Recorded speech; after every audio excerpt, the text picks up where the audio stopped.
السلام عليكم ورحمة الله وبركاته. إن الحمد لله نحمده ونستعينه ونستغفره ونعوذ بالله من شرور أنفسنا ومن سيئات أعمالنا. من يهده الله فلا مضل له ومن يضلل فلا هادي له. أشهد أن لا إله إلا الله وحده لا شريك له وأشهد أن محمدا عبده ورسوله. يا أيها الذين آمنوا اتقوا الله حق تقاته ولا تموتن إلا وأنتم مسلمون. يا أيها الناس اتقوا ربكم الذي خلقكم من نفس واحدة وخلق منها زوجها وبث منهما رجالا كثيرا ونساء واتقوا الله الذي تساءلون به والأرحام إن الله كان عليكم رقيبا. يا أيها الذين آمنوا اتقوا الله وقولوا قولا سديدا يصلح لكم أعمالكم ويغفر لكم ذنوبكم ومن يطع الله ورسوله فقد فاز فوزا عظيما. أما بعد. Saudara Nabi bersama Hadi Syarudin, ikhwati fillah, para pendengar yang dirahmati dan dikasihi Allah sekalian, kita sedang menuju ke penghujung surah Taha, iaitu firman Allah Subhanahu wa taala dalam ayat 133 hingga 135 mengakhiri surah ini, a'udzu billahi minasyaitonir rajim. Wa qalu laula ya'tina bi ayatin min rabbih awalam ta'tihim bayyinatu ma fi as-suhufil ula walau anna ahlaknahum bi'adzabin min qablihi laqalu ربنا لولا أرسلت إلينا رسولا فنتبع آياتك من قبل أن نذل ونخزى قل كل متربص فتربصوا فستعلمون من أصحاب الصراط السوي ومن اهتدى. Dan mereka berkata, mengapa ia tidak membawa bukti kepada kami dari Rabbnya, dan apakah belum datang kepada mereka bukti yang nyata dari apa yang tersebut dalam kitab-kitab yang terdahulu. Dan sekiranya kami binasakan mereka dengan satu azab sebelum Al-Quran diturunkan, tentulah mereka berkata, wahai Tuhan kami, mengapa tidak engkau utus seorang rasul kepada kami agar kami mengikuti ayat-ayat-Mu sebelum kami menjadi hina dan juga rendah. Katakanlah, masing-masing kita menanti, maka nantikanlah oleh kamu sekalian, maka kamu kelak akan mengetahui siapakah yang menempuh jalan lurus dan siapa pula yang telah membawa petunjuk. Tuan-tuan, ayat ini masih lagi mengisahkan tentang perbuatan musyrikun yang menuntut diberikan kepada mereka ni bukti. Jadi Allah SWT menjelaskan sini, mengkhabarkan tentang perangai orang-orang musyrikun yang telah diberi kemudahan, kekayaan, kemewahan dalam hidup, berupa kelazatan, kemewahan, kekayaan dan sebagainya, yang disebut zahratul hayatid dunia dalam ayat sebelum ini yang telah kita bincangkan. Tapi mereka ni tetap menjadikan diri mereka dalam kesesatan dan tidak mahu mengikuti kebenaran. Mereka berkata, mengapa tidak membawa bukti kepada kami? Mengapa Muhammad SAW tidak bawa bukti kepada kami seperti mukjizat yang telah diberikan Allah SWT kepada Nabi Musa, Nabi Isa menghidupkan orang mati, Nabi Ibrahim dibakar, Nabi tidak ia luak, tidak ia terkena sedikit pun, tidak binasa, tidak terbakar sedikit pun. Ini permintaan-permintaan musyrikun. Jadi Allah menjawab permintaan mereka ni dengan berkata, belumkah datang kepada mereka bukti yang nyata yang terdapat dalam kitab-kitab yang terdahulu? Lihat tuan-tuan yang dirahmati dan dikasihi Allah sekalian, apakah mereka ni minta untuk datangkan bukti-bukti kepada kami, bukti-bukti tanda kuasaan kami, padahal telah datang kepada mereka bukti yang nyata yang sudah pun disebutkan dalam kitab-kitab terdahulu dengan Al-Quran Al-Karim ini, dengan Al-Quran sebagai pengantaranya. Kisah yang pernah menimpa umat terdahulu yang mereka hanya dengar, sekarang Quran datang menceritakan detail. Bahkan mereka telah melalui kawasan tersebut, semua tanda-tandanya ada. Kalau mereka pergi ke Mesir, mereka lihat apa yang Quran ceritakan itu benar. Wa fir'auna dzil autad, Fir'aun yang memiliki bangunan yang kuat, dzil autad, pasak, bangunan yang piramid itu yang jadi pasak kepada bumi. Allah hancurkan mereka semua kerana perbuatan jahat mereka. Itu sebab Allah jelaskan di sini, tuan-tuan rahmati dan dikasihi sekalian, dalam ayat lain kita lihat, awalam yakfihim anna anzalna alayka kitaban yutla alaihim.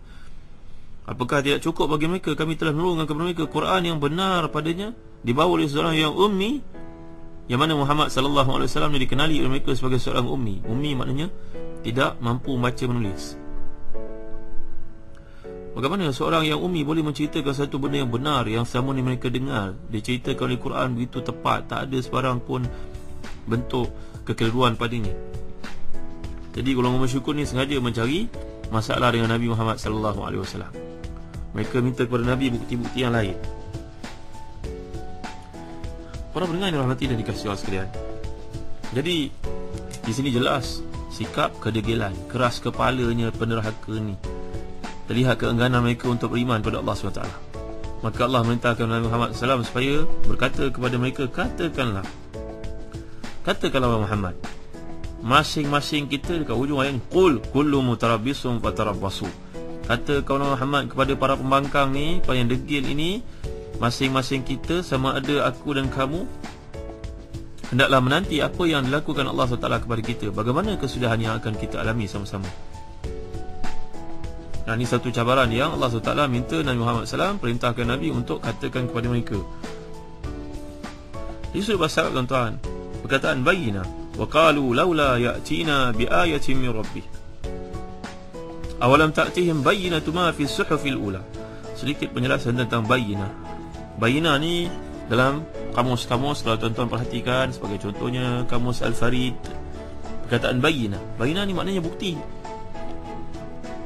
Bukti satu benda yang kita dapat lihat. Dikatakan bahawa dalil wadih, aqliyan kana atau mahsusan. Satu benda yang jelas, sama ada sudut akal pun sudah mengatakan ianya jelas, ataupun satu benda yang dapat dirasa. Sebab dalam hadis Nabi SAW, Nabi telah bersabda, Al-bayyinatu ala man idda'a wal yaminu ala man ankar. Dalam hadis riwayat Al-Baihaqi dan Al-Qutni, dalam riwayat Muslim pula, Al-bayyinatu ala al-mudda'i. Mana al-bayyinah ni bukti bagi orang yang mendakwa. Kalau seorang mengatakan bahawa dia mencuri duit saya, maka dia kena datang bukti. Kalau tak ada bukti, maka dakwaan itu tidak diterima, tuan-tuan yang rahmati dan dikasihi Allah sekalian. Jadi dalam kes penggunaan perkataan bayyinah ini oleh Allah Subhanahu Wa Taala, kita perhatikan dalam Quran banyak kali dia berulang perkataan bayyinah ni. Sebenarnya dia bahasa Arab perkataan bana. Bana adalah bererti benda yang jelas. Nanti dalam surah Al-Ankabut kita lihat, waqad tabayyana lakum min masakinihim, waqad tabayyana lakum min masakinihim.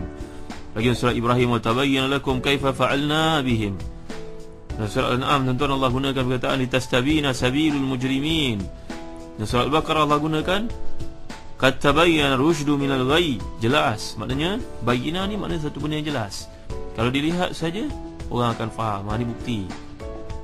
Quran juga, tuan-tuan rahmati dan dikasihi sekalian, disifatkan oleh Allah SWT melalui surah Al-Baqarah yang menceritakan tentang Ramadan.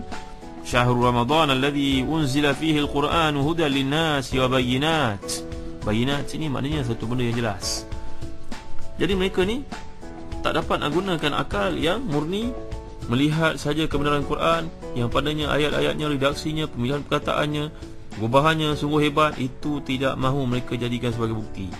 Padahal akal yang murni pada waktu itu telah pun mengakui, kita semua sedia maklum, di kalangan musyrikun yang menjadi musuh Nabi Muhammad SAW, mereka sendiri datang pada waktu malam untuk mendengar secara dekat bacaan Al-Quran Karim daripada rumah Nabi SAW. Sehingga di kalangan mereka ni berlanggaran pada waktu malam. Seorang datang mengintip, cuba untuk mendengar, asyiknya mendengar satu benda yang cukup enak di telinga, sebagai halwa telinga. Jadi para ulama berbeza pandangan tentang apa yang dimaksudkan oleh Allah SWT dengan perkataan bayyinah.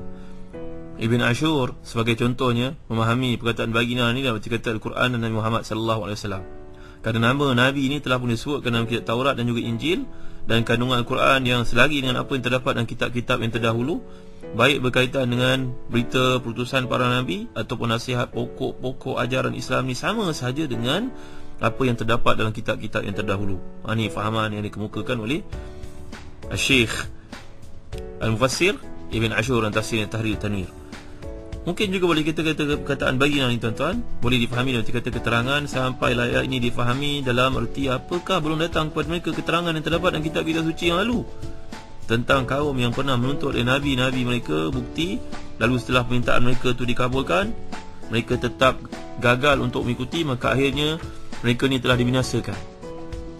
Ataupun boleh juga dijelaskan daripada penjelasan ini, tuan-tuan, bererti apakah belum datang kepada mereka keterangan-keterangan yang menjelaskan kenabian dan kehadiranmu, membawa risalah Allah SWT. Jadi sungguh aneh sifat mereka ni. Mereka mengakui kebenaran Taurat dan Injil, tapi mereka tidak mengakui kerasulanmu yang dihuraikan dalam kitab-kitab suci yang pernah mereka baca itu. Bukan saja ahli kitab, tuan-tuan, para sahabat Nabi pun ada di kalangan mereka ni yang merupakan mereka yang kuat membaca. Sebagai contohnya Sayyidina Umar Khattab radhiyallahu anhu sendiri merupakan seorang yang terpelajar. Bila dah masuk Islam pun masih lagi membaca kitab Taurat sehingga ditegah oleh Nabi Muhammad SAW.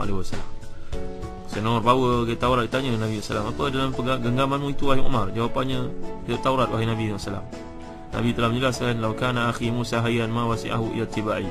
Kalaulah Musa, Nabi Allah itu masih hidup sekarang, dia tidak akan membaca Taurat itu lagi, dia pasti akan mengikutiku. Maknanya mengikuti Al-Quran Al-Karim.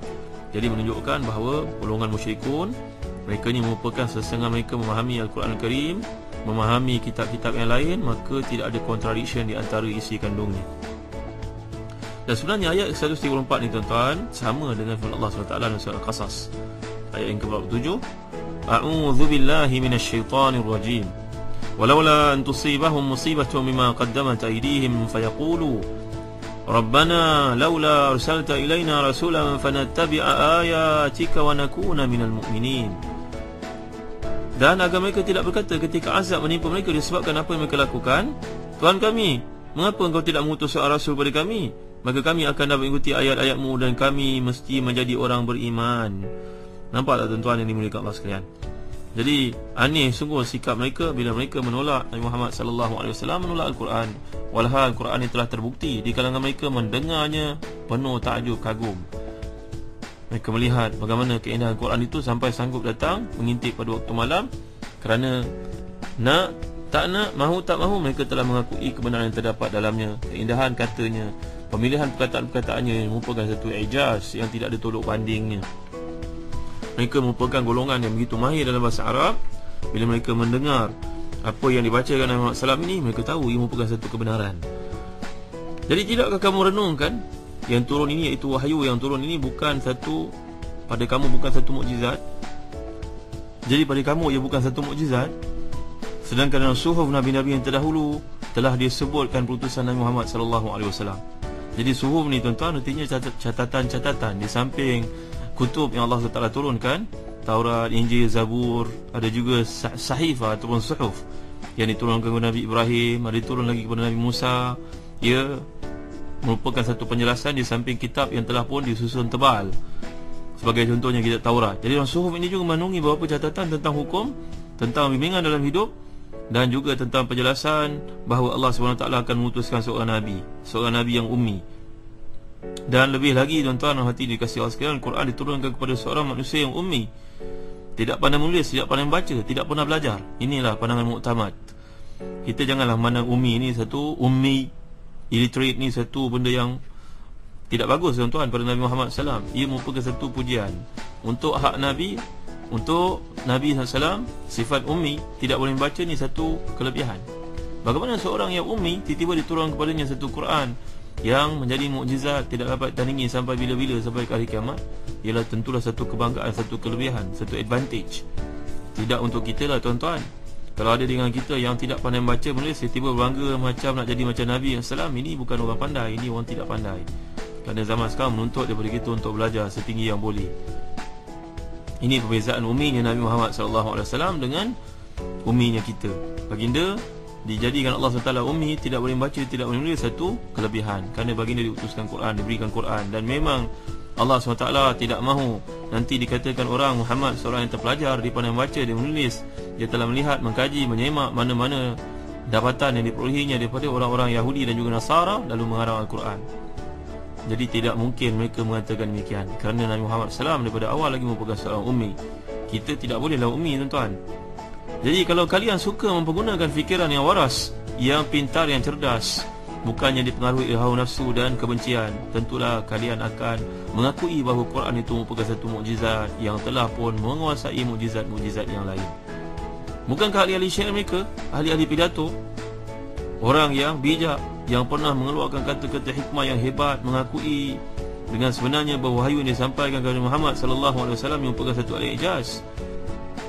Jadi artinya Al-Quran Al-Karim ini merupakan satu al-ijaz, mukjizat yang telah pun menyebabkan orang kagum padanya. Mereka tidak mampu untuk mengatasinya, seperti yang telah kita bincang kepada kuliah terdahulu.